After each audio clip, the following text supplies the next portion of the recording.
Yes. Why not? When did you start to taste the sweetness for you? When did that happen? You start right away. Practically, otherwise, why did we come? There's some taste. There's some taste from the beginning. You get a reward in the beginning. There'll be some taste. Oh, this chanting is nice. Let me do this. Isn't it so? Is that your experience also? Yes. Yeah. Maybe I was thinking about more like katha. When did we start to taste the sweetness in katha and in other devotional services? Chanting, I feel like almost immediately comes.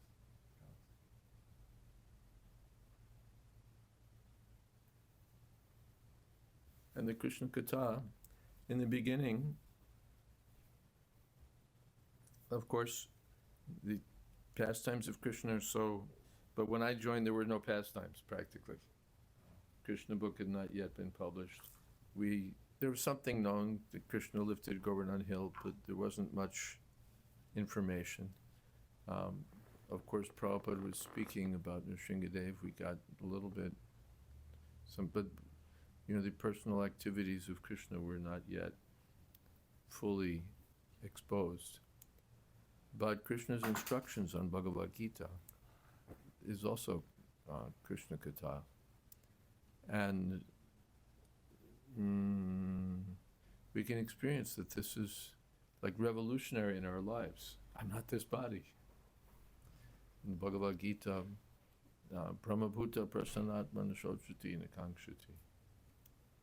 Saman Sarveshu Bhuteshu Mad Bhaktim Labhate Pranam. If one comes to the platform of understanding I'm not this body, he's relieved of so much anxiety, shochati, kankshati, hankering, lamenting. Whole material world, they're all hankering and lamenting. Oh, if only this girl would love me. Why won't she love me? Please let her love me. And then when she loves somebody else, oh, she's left me. Life is no longer worth living without you. Blah, blah, blah.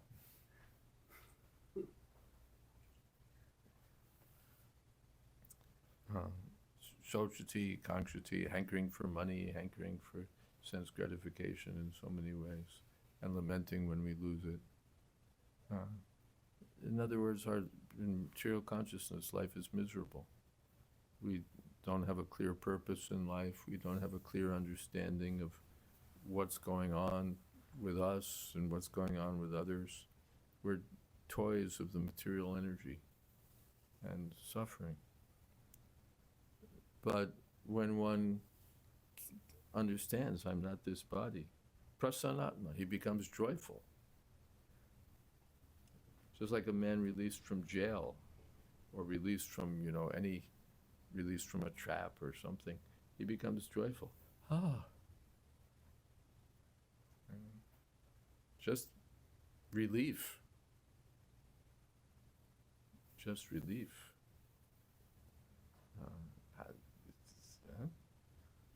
As I get older, I feel like I'm the body more and more. You feel like you're the body more and more.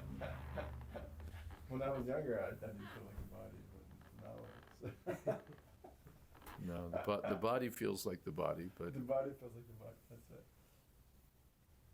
it. So this is also Krishna Katha, to understand that I'm not this body, to understand that there's Krishna and I have a relationship with Krishna, to hear Krishna's discourses on the Kurukshetra battlefield. This will be enlivening. We get so much knowledge by the grace of Krishna. So there'll be some taste, no? This is tasty also. And for preaching, it's tasty. Prabhupada never got tired of teaching these things.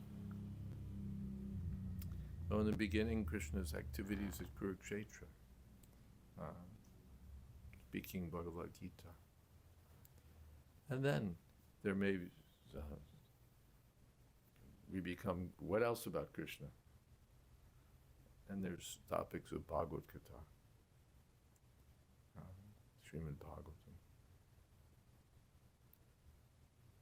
When we hear the Bhagavatam and the association of devotees, that in itself is like a pious activity.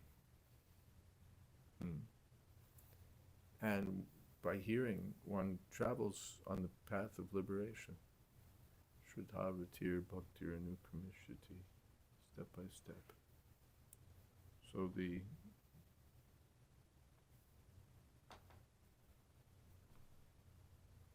yes.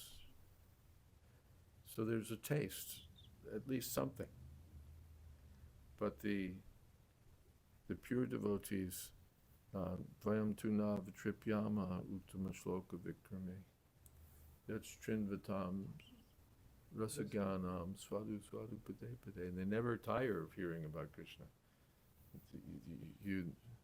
Maybe you know about that incident in New Vrindavan on Janmashtami. There was a big festival arranged at New Vrindavan, Bhagavad Dharma Festival, and Prabhupada was the center of the festival, so he spoke every day. And now it's Janmashtami, and for the Janmashtami, the temple was small actually, bigger than this room, but not so big, fairly small actually, and there were hundreds of devotees. So and Prabhupada's, there's fasting till midnight, and all the devotees, well, not all the devotees, the sannyasis were in the temple with Prabhupada, and then other devotees, as many as could somehow get in, they got in. And then the others were at the windows and outside, they wasn't big enough. I don't remember it as being too much terribly bigger than this, but it must have been somewhat bigger, but not very big. So Kirtan is going on, and then Prabhupada asked that there be reading of Krishna book, starting from the very beginning. And because they're fasting till midnight, so let's hear the pastimes of Krishna. So they begin reading, and everyone's listening, but everyone's starting to fall asleep. These sannyasis are lined up like this. Prabhupada's here, and sannyasis rose like that, and then the other devotees. And in those days before 9/11 and travel restrictions, the sannyasis had their dandas. So they're sitting there with their dandas, but as the narration goes on, you see the dandas dipping, like dowsing rods, they're just dipping.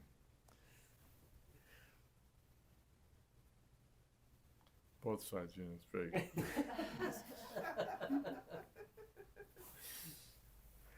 And, we're pinching ourselves, and we're trying to sit, and there's no oxygen in the room also because so many devotees are there.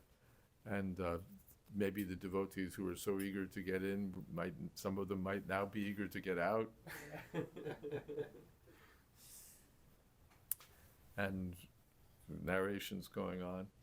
Finally, after quite some time, maybe an hour, I don't know how much time, Prabhupada said, all right, I think you're a little sleepy. And he concluded.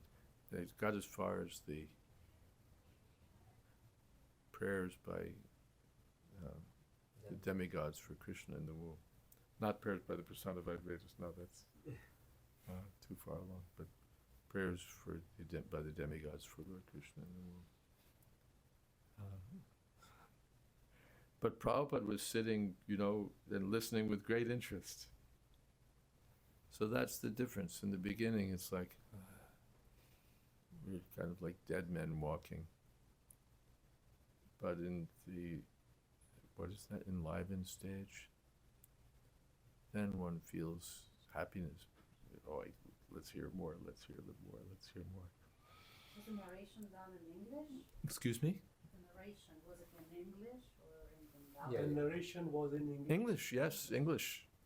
This is all Western devotees, and this is New Vrindavan, not Vrindavan, not old Vrindavan, New Vrindavan. West Virginia. Brahma Buddha, the enlightened stage? Hmm? Remember what the enlightenment was? Enlightened stage? What is that? No, No. enlivened is Evam Prasanna Manaso, Bhagavat Bhakti Yoga. Yeah. The Prabhupada translated, one who's been enlivened by the touch of Bhakti Yoga. Bhagavat Bhakti Yoga. So Prasanna Manasa, his mind is enlivened by devotional service. That's, I think, how Prabhupada translates it. The same word, prasannatma, but prasanna. His mind is enlivened by devotional service. So the devotees, they can't get enough of it. We want to go on hearing and hearing. Parikshit Maharaj is fasting for so many days, but please go on hearing. I'm not tired. No. I'm not afflicted by thirst. No, I want to hear. I want to hear. This is the stage of the pure devotees. They see this is the reality, and the reality for them is sweet. The reality for the pure devotee, for us, it's like,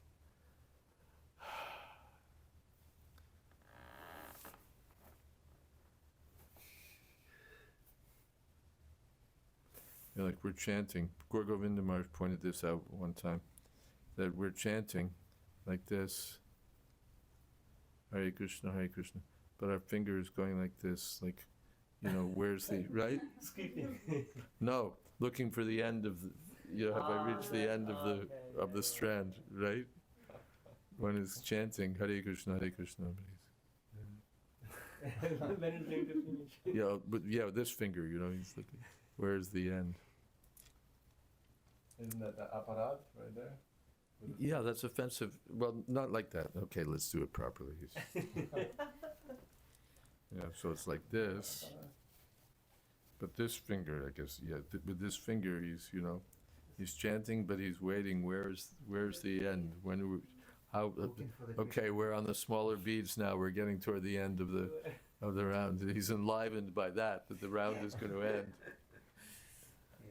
But the pure devotees, they're enlivened by hearing the holy name. That's their enlivenment.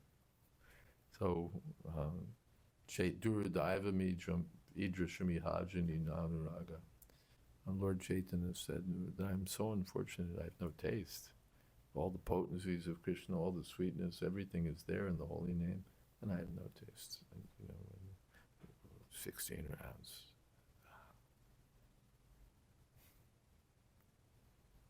That's jaundice. No taste. No taste. But in the enlivened stage, just like in Vrindavan, they're so enlivened to chant about Krishna.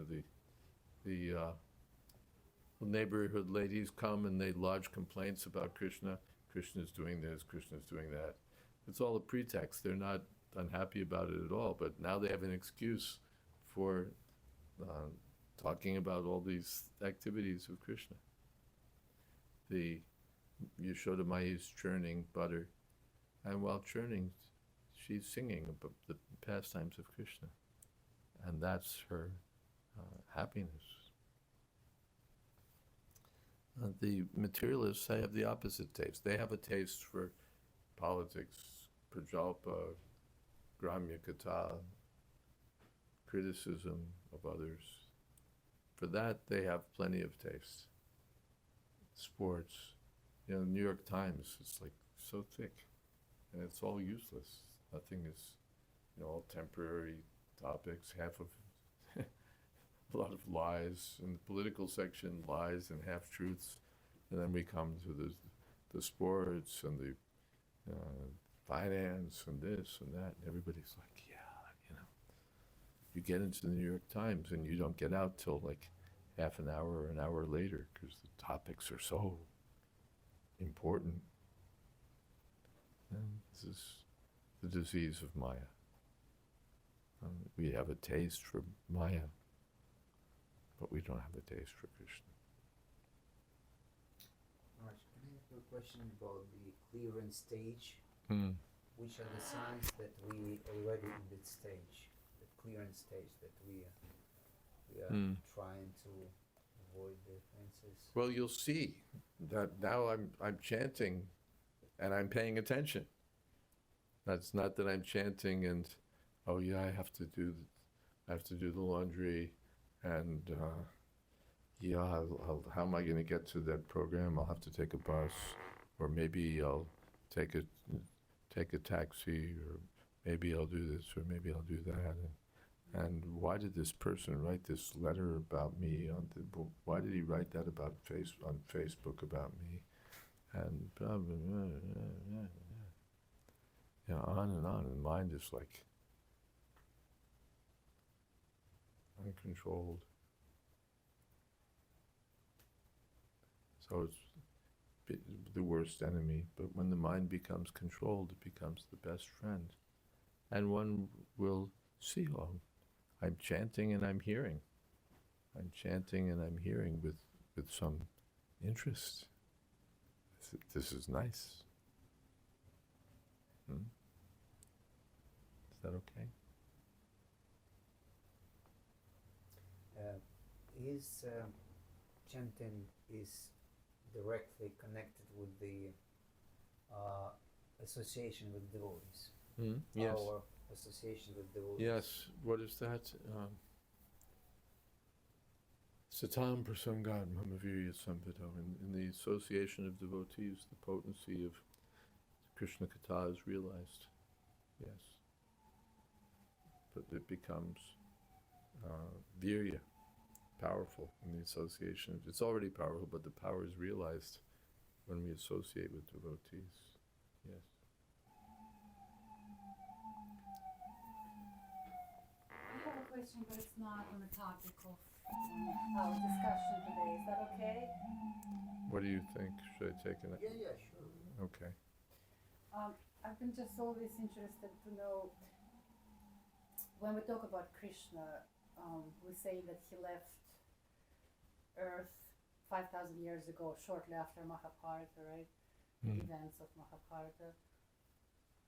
But then we talk about Lord Chaitanya, and we say that Lord Chaitanya is Krishna. So why don't we say that that Krishna left 500 years ago when Lord Chaitanya left? Because Lord Chaitanya is Lord Chaitanya and Krishna is Krishna. But how they always say They're the same person. Chaitanya is Krishna. He is, but still he's an individual. Krishna is not a sannyasi. He's the most renounced, but he's not a sannyasi. Chaitanya Mahaprabhu is a sannyasi. He's Krishna, but Krishna is not living in Bengal. Chaitanya Mahaprabhu is living in Bengal. So they're the same person, but they're playing different roles. Just like someone's playing Hamlet. So he's sometimes on the stage, sometimes they have this one, what do they call it? One-man play. One man will play several different parts. Yes. So then, now that part's off. He's not there. Now this this character is there. Actually, it's the same person, but he's playing different roles. So now this is not there. This is there. Would it be fair to say that the same principle of Achintya Bheda applies here too, to Lord Chaitanya and Krishna situation? Usually we don't just invoke that Bheda for everything, but you can say he's Krishna, but he's Tvasha Krishna. Krishna Varnam Tvasha Krishna. He's Krishna, but he's not Krishna. He's golden colored. Same but different. Same but different. The same but different.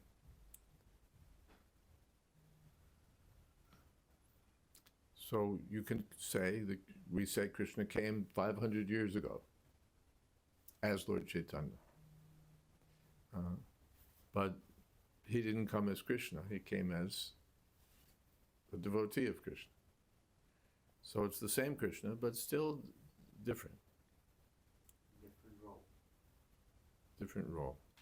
So you can say Krishna left this world 500 years ago, but you can also say he left 5,000 years ago. And it's, if we say he, and we want to make ourselves clear.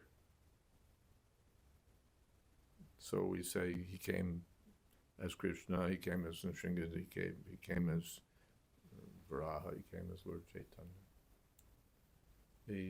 Krishna killed Ravana, but not in the form of Krishna, in the form of Ram. So if we say that Ram killed Ravana, it's a little more clear. But it's also true that Krishna killed Ravana in the form of Ram. Otherwise, we'd also have to say Krishna never left, because he's still present. As the universal form, he's present. As the super soul within every atom and between all the atoms, he's present. So then we have to say, no, Krishna never left. So the Krishna left 5,000 years ago. No, Krishna is still here. Because that's also true. I like that. Is that all right? The part that he never left. Yes. That instruction he gave with Uddhava to the gopis, I'm present everywhere. There's no question of separation.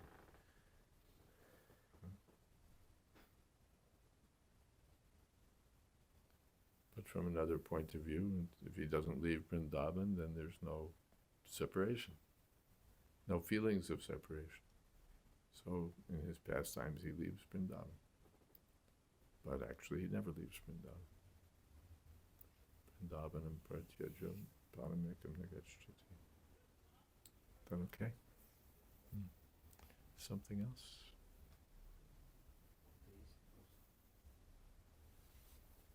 Maharaj, could you tell a little bit, I know it's a hard topic to talk about the last days of Srila Prabhupada. You were with Srila Prabhupada. What do you want to know? Like the last instructions of Srila Prabhupada, you were like... Last instructions were the same instructions. Yeah, but I want to hear like the whole mood, how it was like done, and like... That actually you should read. What was your like thoughts and all if- your impressions about it? If you read that Prabhupada Lilamrita last volume, then you get the picture. Actually, I'll say something, but if you, from Prabhupada Lilamrita, you really do get what was the mood, who were the people, what was Prabhupada talking about, what was going on. Yes. Otherwise, I could say something, but there it is. I think if there's something else I wanted to say about that.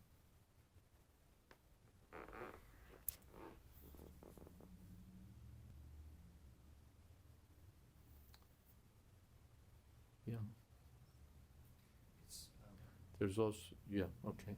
yeah, I saw a picture of you and with the, I think it's a tape recorder Mm-hmm. by Prabhupada's bed. They were recording the last instruction, and I think it was like last reports of Srimad Bhagavatam Mm. on his last hours of his life, right? No. No? No, it wasn't the last hours. The last hours, there was no Bhagavatam. But for some days, on different days before Prabhupada left. And it was astonishing because the Kaviraj, the Ayurvedic doctor, he'd take Prabhupada's pulse and he'd say his pulse was like a dying man. And then he'd take his pulse again and say his pulses like a young boy. You know, Prabhupada, it was like we saw that Prabhupada wasn't an ordinary person. And Prabhupada's condition, you know, I'm a little tired. You can all see that I'm a little tired today. I'm a little, you know, why? Maybe I got half an hour's less sleep or something like that, so I'm feeling a little tired. Okay. Now, here's Prabhupada. He hasn't eaten for weeks. Little, you know, just that disease, so he had no appetite, no taste. He said that, no taste. So he's not eating, taking, you know, devotees, please take some. So he's drinking a little fruit juice or taking a little what's called complan. It's like a little milk mixed with some, It's like artificial food, like liquid like food, Bonavita or something like that. Bonvita. like Bonvita, like that. He's taking a little of that, you know, something, and nothing's really giving, you know, even that's not getting digested. So Prabhupada's like a skeleton practically. You know, there's no, I had that a little bit. When I had that jaundice, then I wasn't eating. So I became very skinny. And it was the summer or the rainy season. And so I wasn't wearing a kurta. And I was going to a healer there. So back in the days when there were pedal rickshaws, so you know I would get up on the rickshaw and just people seeing me. It was like yeah, they're looking at a skeleton or something because I, you know, just hadn't eaten, and that was nothing compared to Prabhupada's condition. Prabhupada, you know, just hadn't. He's not eating. So there's Prabhupada said a bag of bones. And not eating, and he's confined to his bed also. You know, at least if I can walk, I'll get some. So Prabhupada's confined to his bed, and in that condition, he's translating. He's calling for me and Pradumna to translate. And Yadabar filmed that, I think, that Prabhupada's dictation. It was astonishing. It was astonishing to that a person in that condition, you know, even if he can talk, it's like he said something, you know. And Prabhupada's translating Srimad Bhagavatam in comments. So it was heroic. That was the feeling that when you saw it, it's like heroic, like who was it? Abhimanyu. You know, they've surrounded him, they've smashed his chariot, they've disarmed him, and still he'll pick up a wheel and fight. It's, you know, that's heroic. Anybody or the normal person, forget it, I'm giving up, you know, let them kill me. And he's fighting to the end. So it's thrilling to hear about Abhimanyu, and Bhishma's there, and Drona's there, and you know, everybody's there, Karn and Duryodhan, they're all opposing him. And he's a young boy, and he's fighting. So that was, it was heroic, you know, just to see Prabhupada, you know, he can't eat, he can't get out of bed. So it's just to change positions was painful. And he's translating Srimad Bhagavatam. It was thrilling and heroic. And the other aspect is that he was training. Because those last verses of Srimad Bhagavatam were not done the way Prabhupada did usually he picks up a dictaphone and he speaks and he dictates, click, click, click, click. But this was a collaborative effort because was working with Pradumna. Pradumna would beforehand read the Sanskrit and the commentaries and for the verses. And maybe he would, I don't remember whether he would prepare a translation or maybe he would translate on the spot. I think he would translate on the spot, the verse. And so Pradumna's translating the verse, and Prabhupada is speaking something about that, and he's taking something from the acharyas that Vishwanath says this, or Jiva Goswami says that. Pradumna is translating, and Prabhupada's commenting on that, sometimes a few words, sometimes more, sometimes not commenting. And so the text is actually, although it's presented as Prabhupada's purport, it's a combination of Prabhupada, Pradumna, and even devotees who were in the room, because Prabhupada, in one session, are there any questions? Is it clear? Is it clear? So that's edited in too, what their questions were and what how Prabhupada answered. So it's not the usual process of just click, click, click, click, but all of these things are going on. So Prabhupada was training Pradumna how to do the work, because it obviously Prabhupada wasn't going to finish it. So that was another aspect of that work.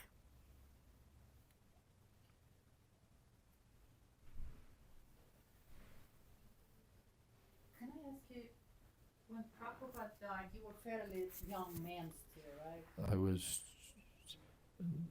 28. So you were a young boy, basically. Have you Well, ever felt 28, the I need was not to- so young. I was a young boy when I joined. By that time, I was already old, 28. But have you ever felt the need to take on another spiritual teacher, because No, 28 is still kind of young, no? no. Take on another. Well, in what sense? I mean, Like, to guide you in your spiritual life, or the books of Prabhupada and the teachings that you received before were enough forever. no, I didn't. I never felt like I have to, now Prabhupada's gone, I have to find another teacher. No, I never felt that at all. No. No. Now, there are people I learn from and people I feel fortunate to be able to hear from, and from whom I hear things that I hadn't heard before. New books presented, and wonderful things, but I didn't feel that, well, now, that Prabhupada's teachings were insufficient, or that he, hadn't left us enough and we had to go someplace else to get the real thing. But I did benefit from hearing from advanced Vaishnavas, but not because Prabhupada wasn't enough.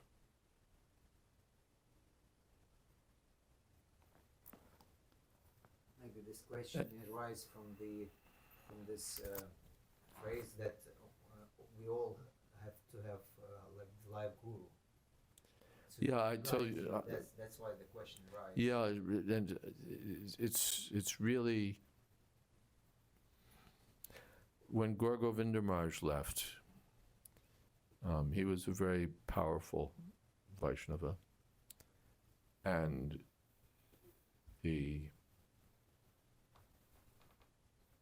very, very powerful and very, strong Krishna consciousness. And when he left, I remember we went to Bhubaneswar, because he was he left this world in Mayapur, but he was brought to Bhubaneswar for samadhi. And the ceremonies were performed. And then we were there for some days, his disciples were there. And I remember one disciple, he was trying to remember, that that he was sort of obsessed with this idea. You have to hear from the lips of the pure devotee. You have to hear from the lips. And, tape recording's not the same. And he wound up, therefore, going somewhere else to hear from a devotee, because you have to hear from the lips. But I remember telling him at that time, or saying to him at that time, I have more faith in your Guru Maharaj than you do. I think he's still present in his tape recordings. Not that, somehow or other it doesn't have the potency. And I understand that we do benefit by having personal direction. The tape recording is not going to say, what are you doing?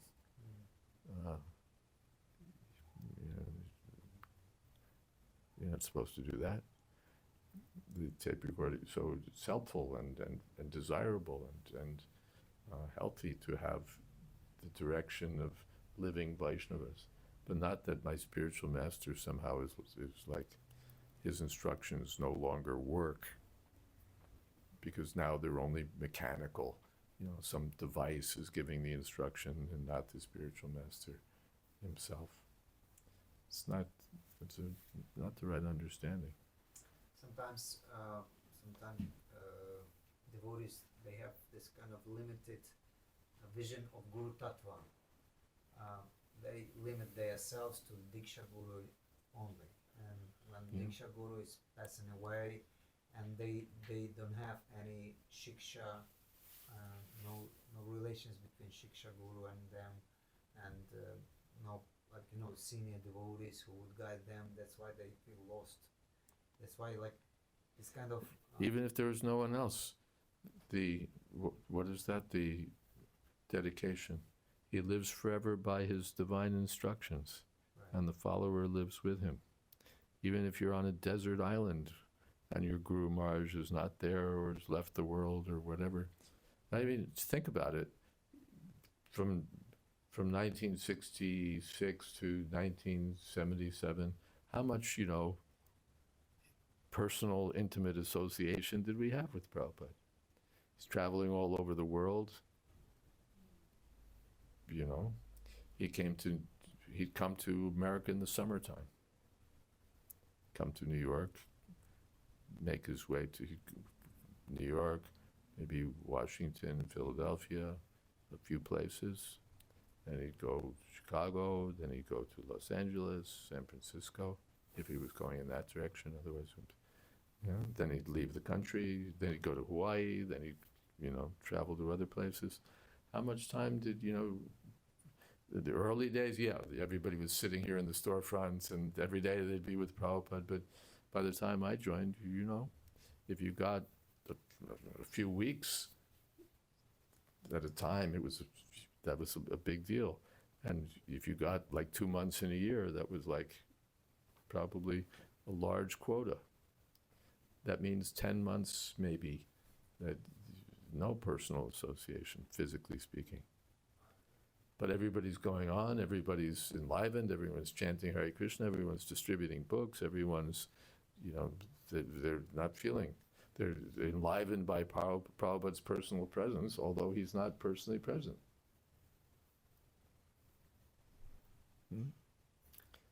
Not that, unless I hear from the lips, so I have to, I'll tell you a story. Unless I hear from the lips, it doesn't work. No, we had our printing press at one time in Boston. ISKCON Press, BBT, beginning of BBT was in Boston.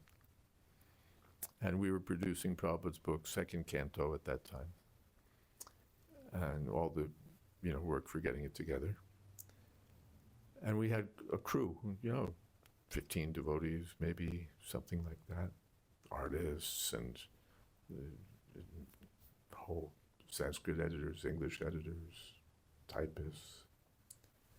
And the idea came that Prabhupada's going to be in San Francisco at the Ratha Yatra. And those days there was no other Ratha Yatra in all of America. Los Angeles hadn't started their Ratha Yatra. New York hadn't started. The Rath Yatra was San Francisco. You see that picture, Prabhupada's dancing, and that's San Francisco.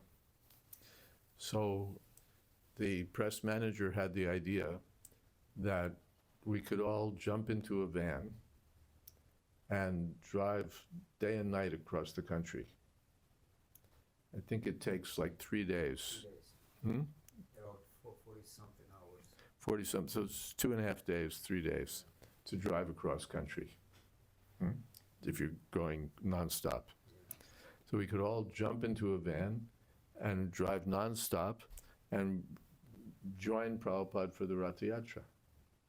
It would be so enlivening. And then we could drive back. And, yeah. So, such a rare opportunity to get Prabhupada's association at the Rath Yatra. Prabhupada heard about it. He said, what do they want to do that for? They should stay and do their service. So our association with the spiritual master may be physical, but more important by hearing and remembering and by serving. Remembering his instructions and serving his instructions. Prabhupada emphasized that above physical association. What? Otherwise, yes, let them all come. We'll have, all these devotees in San Francisco. No, what do they want to come there for? Let them stay there and do their service. And we felt that we were associating with Prabhupada by that service. Especially the BBT devotees got the advance. We would hear all the instructions in advance. We'd transcribe the tapes, we'd type everything. So nobody would know what was in, say, third canto, fourth canto, but we would know. And then they'd get the books, or Krishna book especially. The artists are painting, they're listening to the recordings, and they're absorbed in Krishna. And nobody else in the society knows what's on the pages. So the BBT devotees felt special good fortune. But it wasn't that Prabhupada was personally present, narrating but as good as personally present.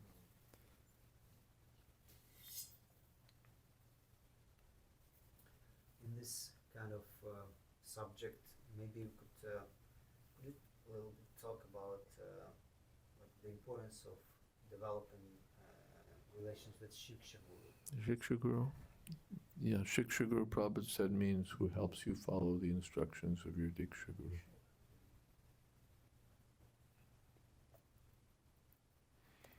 Diksha Guru can only be one, but Shiksha Gurus can be more than one.